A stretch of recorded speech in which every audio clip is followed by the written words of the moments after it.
नमस्कार प्रिय विद्यार्थियों, हमने सर्वनाम का अध्ययन किया था। अगला टॉपिक है अपने क्रिया। क्रिया किसे कहते हैं, क्या परिभाषा होती है, कहाँ प्रयोग होता है, क्रिया की क्या पहचान है, इन सब के बारे में अपन विस्तार से अध्ययन करते हैं, जानते हैं। तो क्रिया क्रिया क्रिया शब्द का निर्माण क्र धातु से हुआ है। क्रिया शब्द का निर्माण क्र धातु से हुआ है, जिसका शाब्दिक अर्थ होता है करना। क्रिया शब्द का निर्माण क्र धातु से हुआ है, जिसका शाब्दिक अर्थ होता है करना। किसी काम का करना या होना, करना या होना पाया जाना क्रिया कहलाता है। करना और होना दो शब्द आते हैं। एक तो अपन चला करके करते हैं, गांव जाना है चला करके गए, एक होना सबते ही हो गया। तो किसी कार्य का करना या होना पाया जाना क्रिया कहलाता है। क्रिया की पहचान है, क्रिया शब्दों के पीछे सामान्यता ना मिलता है। चलना, उठना, बैठना, खाना, पीना, दौड़ना, गाना, नाचना, भागना, यानी क्रिया शब्दों के पीछे सामान्यता ना मिलता, लेकिन सदैव नहीं। 98%, 2% कुछ, जैसे मटर दाना पक चुका है, ना तो आ रहा है लेकिन क्रिया नहीं है। दादाजी दवा खाना जा रहे हैं, ना तो आ रहा है लेकिन क्रिया नहीं है। एक यहां से इंपॉर्टेंट क्वेश्चन बनता है, क्रिया का मूल रूप क्या कहलाता है? क्रिया का मूल रूप क्या कहलाता है? तो आप ध्यान रखना, क्रिया का मूल रूप धातु कहलाता है। क्रिया का मूल रूप धातु कहलाता है। हिंदी व्याकरण में कुल 1740 धातुएं हैं। हिंदी व्याकरण में कुल 1740 धातुएं, ऊपर नीचे भी हो सकती है, लेकिन माना है हिंदी व्याकरण में कुल 1740 धातुएं हैं। एक बार वापिस, क्रिया शब्द का निर्माण क्र धातु से हुआ है। किसी कार्य का करना या होना पाया जाना क्रिया कहलाता है। सामान्यतः क्रिया शब्दों के पीछे ना मिलता है। क्रिया का मूल रूप धातु कहलाता है। पट धातु, लिक धातु, गम धातु, खा धातु, ये सब धातु है। इनसे ही क्रिया बनती है। खा से खाना, चल से चलना, गा से गाना, तो यह है क्रिया का मूल रूप धातु कहलाता है। अब कर्म के आधार पर क्रिया के भेद। कर्म के आधार पर क्रिया के भेद। कर्म के आधार पर क्रिया के दो भेद होते हैं। नंबर 1 अकर्मक, नंबर 2 सकर्मक। एन नहीं शे निशात में, नहीं, जहां कर्म का अभाव होता है वो अकर्मक है, यानी जब कर्ता का सीधा प्रभाव क्रिया पर पड़ता है। कर्ता का सीधा प्रभाव क्रिया पर पड़ता है। कर्ता धन क्रिया, यानी हिंदी वाक्यों का एक पदक्रम है, ध्यान रखना आप।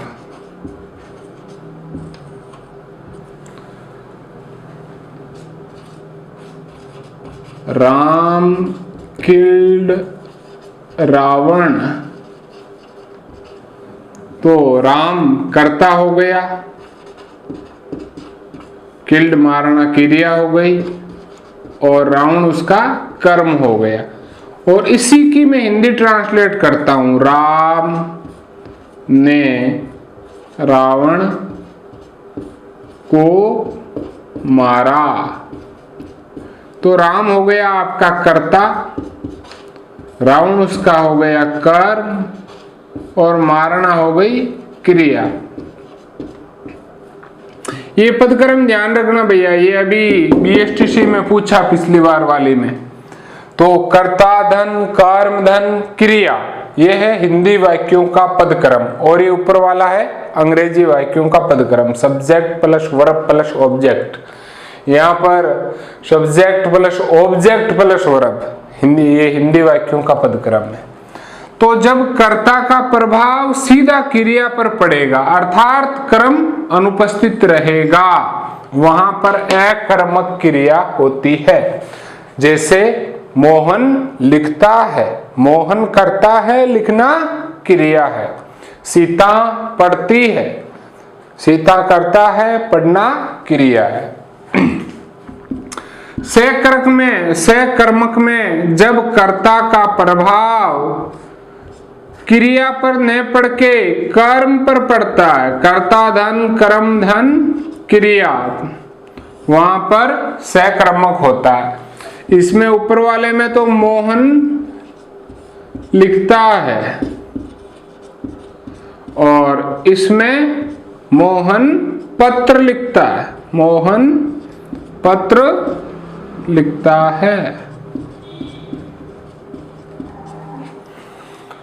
मोहन पत्र लिखता है, मोहन करता हो गया, पत्र कर्म हो गया, लिखना क्रिया हो गई। इसमें मोहन करता है, लिखना क्रिया, कर्म अनुपस्थित रहेगा। इसकी सबसे बड़ी पहचान है, सबसे अच्छा तरीका है आपको क्या और किसको, इन दो से प्रश्न करना है। अभी इसके बारे में बताऊंगा।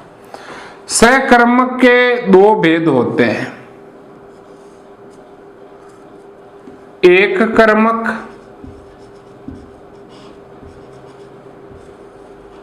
और एक दूसरा द्विकर्मक।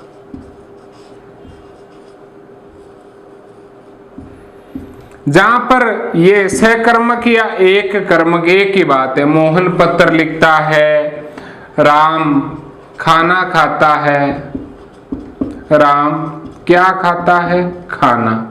तो जहां पर एक कर्म हो वहां एक कर्मक क्रिया होती है या सकर्मक क्रिया होती है। जहां पर एक साथ दो कर्म उपस्थित होते हैं, एक मुख्य कर्म होता है, प्रधान कर्म होता है, दूसरा गौण कर्म होता है, गौण कर्म और मुख्य कर्म। जैसे माली पौधों को पानी पिला रहा है, माली पौधों को पानी पिला रहा है। अब आपके ये दोनों शब्द काम आएंगे। यदि इन दोनों में से एक का उत्तर मिल जाए, इन दोनों में से एक का उत्तर मिल जाए तो क्रिया होती है आपकी सकर्मक। दोनों में से किसी का उत्तर नहीं मिले तो क्रिया होती है अकर्मक। और दोनों का उत्तर मिल जाए क्या और किसको, तो क्रिया होती है द्विकर्मक।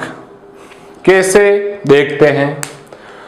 वाक्य है आपके पास, माली पौधों को पानी पिला रहा है। माली पौधों को क्या पिला रहा है, उत्तर मिला पानी।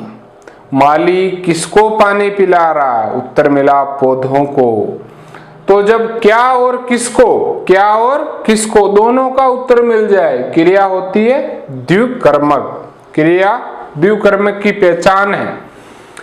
अध्यापक जी छात्रों को हिंदी पढ़ा रहे हैं। अध्यापक जी छात्रों को क्या पढ़ा रहे, हिंदी।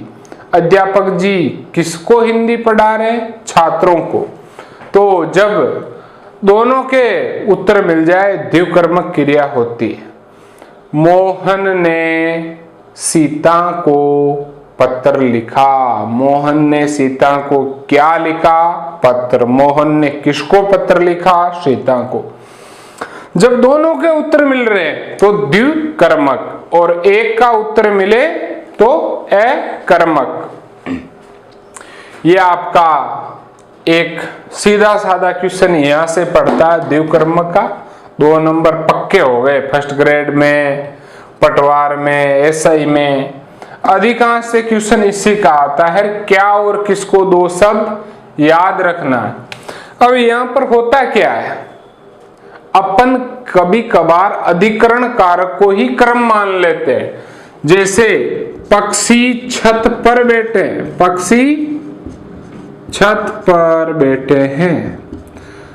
अब यहां पर आप प्रश्न क्या करोगे, पक्षी कहां पर बैठे हैं, छत पर, उत्तर तो मिलेगा, लेकिन क्रिया आकर्मक है क्योंकि क्या और किसको का उत्तर नहीं मिल रहा, उत्तर तो कहां का मिल रहा है। जो अधिकरण कारक है, मैं पे पर, मैं पे पर, मछली जल में रहती है, मछली कहां रहती है, जल में, उत्तर तो मिलेगा, लेकिन क्या और किसको का नहीं, क्या और किसको का नहीं।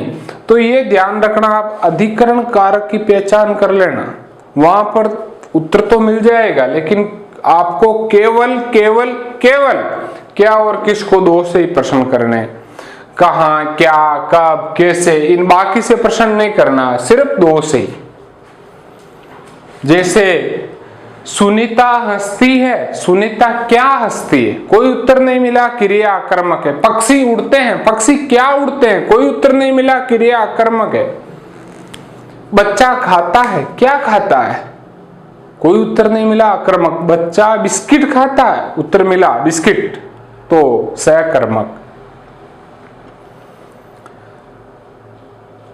जो रूटीन की क्रियाएं होती है, नित्य की क्रियाएं होती है, सोना, उठना, बैठना, चलना, सुनीता सोती है, सुनीता खाती है, सुनीता पीती है, दौड़ती है, तो ये सब की सब अकर्मक है।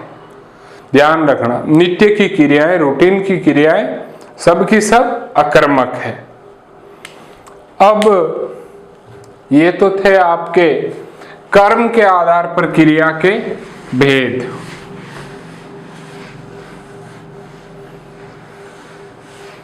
ये पदक्रम ध्यान रखना, क्या और किसको, इसका ध्यान रखना। अब होता है रचना के आधार पर क्रिया के भेद, रचना के आधार पर क्रिया के भेद। कई किताबों में 12 बता रखे हैं, कहीं पे 8 बता रखे हैं, इनकी फिक्स संख्या कुछ नहीं है और फिक्स संख्या का कभी क्वेश्चन नहीं आएगा। इसमें एक दो इंपॉर्टेंट है, वो ध्यान रखना।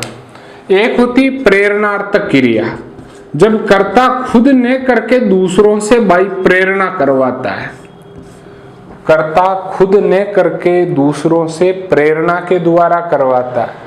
जैसे मैंने नाई से बाल कटवाए, मैंने नाई से बाल कटवाए, मैंने खुद ने नहीं काटे, किससे कटवाए, नाई से। सीता ने मोहन से पुस्तक मंगवाई, सीता खुद नहीं लाई, किससे मंगवाई, मोहन से। वाया, वाई, वाए, दादाजी ने मोहन से फोन लगवाया। अब दादाजी ने खुद ने नहीं लगाया, किससे लगवाया, मोहन से। अध्यापक जी ने छात्रों से पाठ पढ़वाया, अध्यापक जी खुद नहीं पढ़ रहे हैं, किससे पढ़वा रहे हैं, छात्रों से। तो प्रेरणार्थ क्रिया की सबसे बड़ी पहचान है वाया, वाई, वाए, वाया, वाई, वाए। एक आज्ञार्थक क्रिया होती है, राधा तू नाच, प्रेरणा नहीं है, आज्ञा है। एक पूर्वकालिक क्रिया होती है भैया, पूर्वकालिक, समझने की बात है, ध्यानपूर्वक समझना, इससे क्वेश्चन पड़ता है कभी कभार। जब दो क्रियाएं निश्चित अंतराल के साथ संपन्न होती है और बीच में कर योजक शब्द से जुड़ी रहती है। बालक दूध पीकर, मिठाई खाकर, पीकर, खाकर, बालक दूध पीकर सो गया, या बालक दूध पीकर मिठाई खाकर सो गया। आप वाक्य को चाहो इतना लंबा कर सकते हो। यहाँ एक समझने की बात है, जो सबसे अंत में क्रिया होती है ना, सबसे अंत में, उससे जस्ट पहले वाली क्रिया में पूर्व काल होता है। जैसे बालक दूध पीकर मिठाई खाकर हाथ मुंह धोकर सो गया, तो सोना सबसे अंत की क्रिया, उससे पहले करता हाथ मुंह धो रहा है, तो उस हाथ मुंह में पूर्व काल है। और अपन ने हाथ मुंह हटा दिया, बालक दूध पीकर मिठाई खाकर सो गया, तो सोना अंतिम क्रिया है, उससे पहले मिठाई खा रहा है, तो वहां पर पूर्व काल है। तो जो सबसे अंत में क्रिया होती है उससे जस्ट पहले वाली क्रिया में पूर्व काल होता है। इस पूर्व काल का एक छोटा सा भेद है। नंबर 3, तात्कालिक क्रिया। जब दो क्रियाएं इतनी चुस्ती फुर्ती से संपन्न होती है, इतने तत्काल में संपन्न होती है, तो यानी बहुत चुस्ती फुर्ती से तत्काल में संपन्न हो जाती है, पता ही नहीं चलता है, और बीच में ते ही योजिक शब्द से जुड़ी रहती है।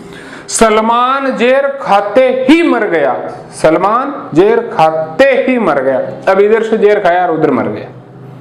रामू पढ़ते ही सो गया, रामू पढ़ते ही सो गया। तो बीच में ते ही मिल जाए तात्कालिक क्रिया, बीच में कर मिल जाए पूर्वकालिक क्रिया। मोहन लड़कर आ गया, मोहन लड़कर आ गया, आया बस, तो कर ते ही, ये ध्यान रखना। और एक सबसे बड़ी इंपॉर्टेंट चौथी क्रिया है सजातीय क्रिया। कैसी क्रिया? सजातीय।